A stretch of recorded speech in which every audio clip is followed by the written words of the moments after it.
Modena. Waiting for the Aberdeen car as well. Where's the Aberdeen car gone?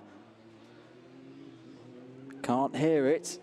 I hope it's... No, there it is. It's fine. It's absolutely fine. It's coming round to finish its penultimate lap. Just taking it nice and steady here. Can Aberdeen become winners in the Celtic Cup round Ross's chicane for the final time? Here we go then. Hope you're all on your feet, ladies and gentlemen. These are the last laps for both Modena and Aberdeen. They've both been fantastic cars across this weekend, and we could be seeing a very historic run here, Sam, from the Italians. We absolutely could be, and also we could be talking about the Celtic Cup. We could. Well, let's have a look. So sorry for the interruptions to the stream. We've had some really, really fast laps coming in. Yep. Stream seems to be back up and running now, which is quite good. And, well, Modena look like they were out to go top with Czechoslovakia is about to fall. Car 37 crosses the line. Now, let's see where that puts them. Just a short delay. Oh! Now, this is the thing. They had a very, very long driver change. Right. Now, when that's taken back out, I think that's going to put them in a very good position. Well, that's hard to say. We can only go by what's on the screen, but Modena sit fifth. And I think you're right. Modena will improve on that. Obviously, cone penalty's not applied either. 31 minutes. And 42 seconds, 69 bits of seconds. Oxford Brookes still number one for now. All results, of course, are provisional. Aberdeen are your last car running in this part of endurance. Here they come round the final hairpin. It's not been the quickest of runs, but it's been a steady run. It's been a reliable run. Round the final chicane. Here comes the number 33, the University of Aberdeen Finnish Endurance in Formula Student 2019. A big cheer goes up on the hill. That's a very, very popular result, Sam. And that puts Aberdeen into 7th position with a time of 32 minutes, 54 seconds and 96 bits of seconds. And into a clear, solid lead into, well, probably a pretty much guaranteed win, in the Celtic Cup. In the Celtic Cup. I'm not sure there's many Scottish teams left to follow. The endurance isn't over, though. No. There's still more teams to come. Now, we don't know what order these cars will come in. So any of the cars that haven't managed to complete attempt endurance yet, that we haven't seen but have got through tech, can come and try and attempt the endurance now. They can do indeed, and I can already see some team shirts that I have not seen so far this weekend. If your car is about to run in the first time this weekend for endurance, do get very excited for us out there on the bank. Well, one of the cars we didn't see was IIT Bombay, you see. We've not seen the IIT Bombay yet. Seen it in the queue. Yeah. So we've seen them turn up for endurance, but they never started. So that electric car, that shot of the poor chap on the bank. I didn't spot that when it was in real time, just a few minutes, about 30 seconds ago. That shot of that's really the shot of the competition, isn't it? The stricken 196 car from Zwickau. The driver distraught, sitting on the wall. Well, that's a good point to leave it on. It's all part of the learning experience, I always say. You know, as big as the disappointment is now, those guys will have learnt a lot with that car, and it's not the end of their season either. And hope they have a good remaining part of their summer as they continue to race around Europe. Slight pause then here at Formula Student here at Silverstone. Let's run you down the provisional order for the end of endurance after part 2. Where we saw all the fast cars come through. Oxford Brookes currently hold the fastest lap, or the fastest recorded time over the 22 kilometres, 28 minutes, 31.83 seconds. The University of the West of England, Bristol, second, 30 minutes, 58.94 seconds. Third, and probably winners of the Yorkshire Pudding, the University of Huddersfield, number 88, 31 minutes, 32.82 seconds. Fourth, a brilliant run from the École Nationale des Anglaise de Metz, the French team, the number 57, 31 minutes, 40.17 seconds. Fifth at the moment on the timesheets, but as I say, we'll have to see how the subtraction of the driver change lap and, of course, the cone penalties work out on this one, because they did have, by far, the fastest lap of the race and the most fast laps, you know, kind of 1 minute 6 and under. Fifth place for the number 37, Modena and Reggio, 31 minutes 42.69 seconds. Sixth, and I think this has we've got to give credit to this, Sam, because this was the very first car out today. Bit of a Lazarus effort after the troubles of yesterday. Sixth place, the number 22 Hertfordshire car, 32 minutes 52.30 seconds. A great effort there. Seventh place, maybe might be a little bit disappointed considering that they had a good running position in the order and a fantastic result in sprint yesterday. But it's 7th place at the moment for the number 33 University of Aberdeen car, 32 minutes 54.96 seconds. 8th place Loughborough, another car that went very, very quick at times. Might be good fun to watch that car in the fastest lap time trial bandit. Andrew and Sam make up the rules session that we're going to have at the very end of the day. Well, just on that point. Yeah. So cars that want to take part in the endurance competition that haven't done so already need to come to the holding area immediately. Absolutely. To join that queue, because if you're not in that queue and the queue runs out, we're going to move into the bandit session. So the teams that want to go for the hot lap shootout, the non-point scoring, but there is a trophy.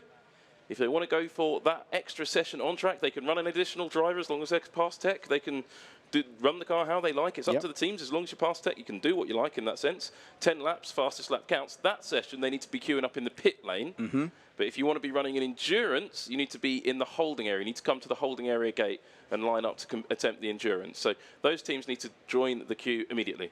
Absolutely. My screen's back. It disappeared with the results a few moments ago. But 8th place Loughborough, 34 minutes, 2.5 seconds. 9th place, the number 42 Agder car from Scandinavia, 37 minutes, 7.39 seconds. 10th for the University of Surrey, the electric car. And I'm just looking down. I think that's the only electric car to have actually completed the endurance, which should be a very good result. For the guys and girls from Surrey. They did the endurance in 38 minutes, 20.21 seconds. 11th place for the number 40 Sheffield Hallam, which might mean that they've beaten their cross-city rivals from the University of Sheffield. That'd be a bit of an upset there in that one. They did completed endurance in 42 minutes, 11.46 seconds. And last but not least, Coventry also finished 22 kilometres in 43 minutes, 16.57 seconds. Well done to all of those teams. Right. Well, there's a slight pause in proceedings here, just to give our marshals and our dynamic volunteers a chance to tidy up the circuit and return those cars that had issues back to the pits, and then we will get underway with the catch-up session for cars that have not run so far this weekend but are now ready to have a go at endurance. Do keep your comments coming in on YouTube. Why did Modena lose time in driver change, says Michele Cagnati.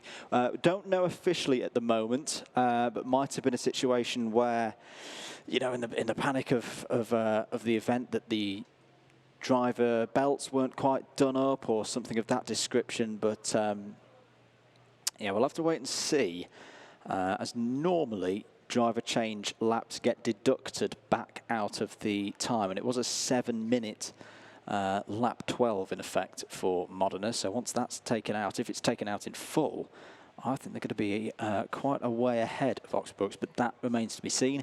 And you can catch up on all the final results at the awards ceremony later this evening, which I do believe that we will be showing for you.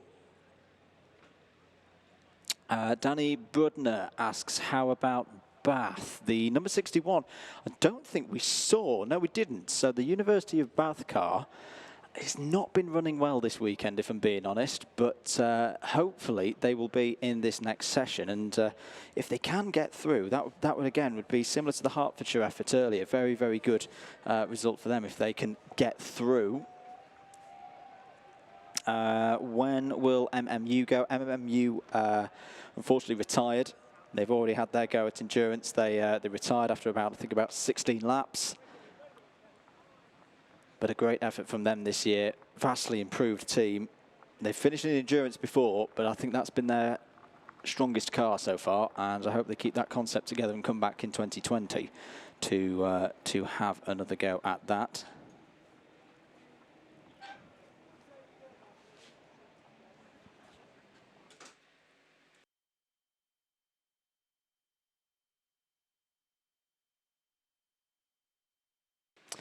We're going to take a short break now on the commentary, and I think we're going to catch up with one of the German teams and Nicky Shields. So one thing we've talked about a lot this weekend is how far the students have travelled from all corners of the world. And here this weekend we have one German team in the house. Give it up for the WHZ racing team.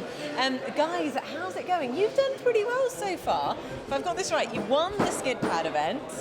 You were runners-up, so you come second in the acceleration event.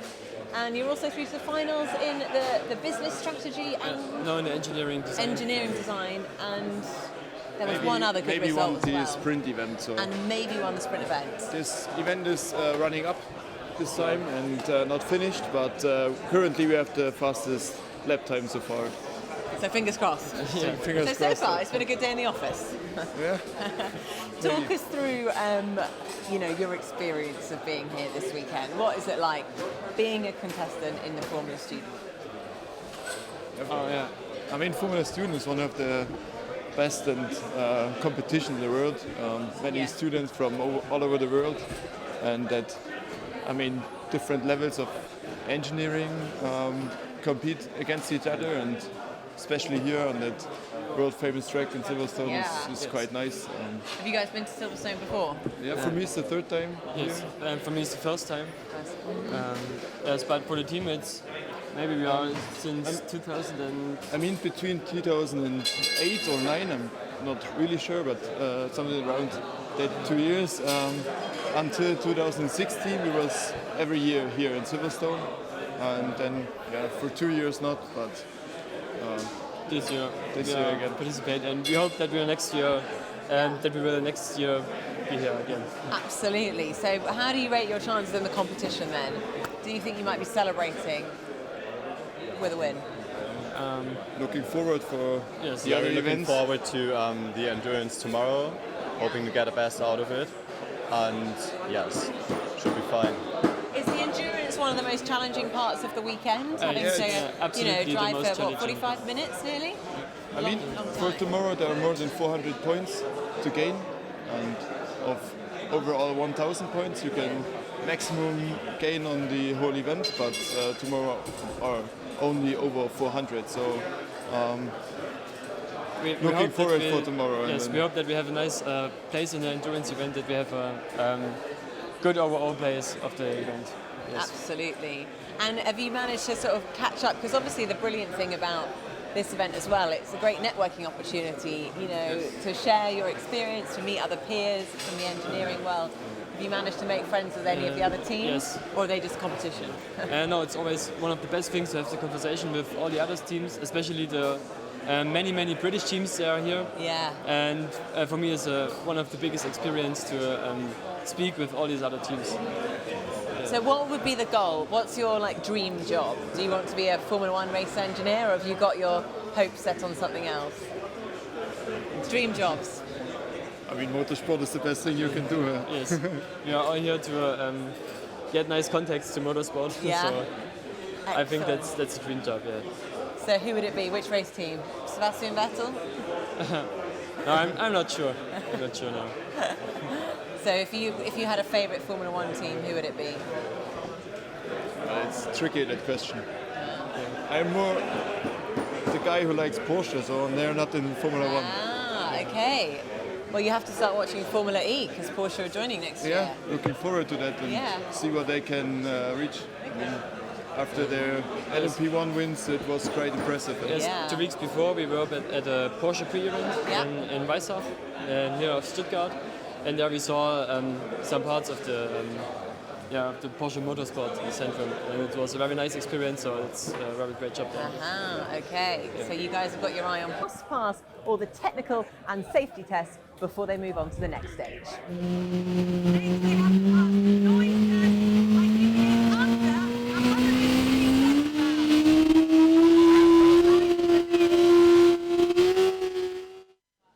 And try to survive the tilt test.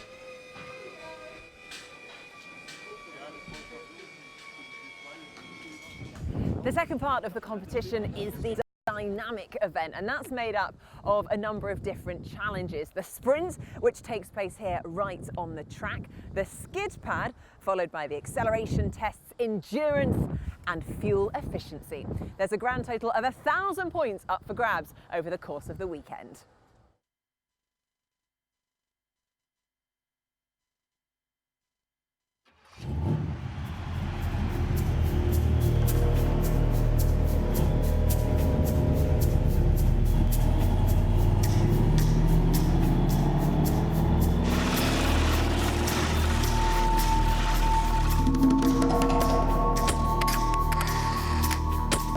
car 15 on the start line.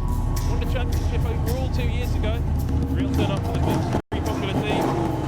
Not the best start though, he might have broken the timing, but a really good launch once it got going. 7-4, moved off the chart. I think he might have broken the timing, Beamer. Starts and a really good run this could be a strong time. Can it beat Cardiff 4.3? It can! 4.202, just 2 cars to go as well. It's getting got off the line. For Italia, here we go. This is going to be a quick one. High revs, away they go. Great start for Modena. Are they going to beat the 4.2? I think they are. It's a 4.03, that's a big mark now. The acceleration event at Former Student 2019. Away they go. Very good start, Sam. This could be good enough. Is it going to break Modena's time? It is! It is 3.920, and that's it.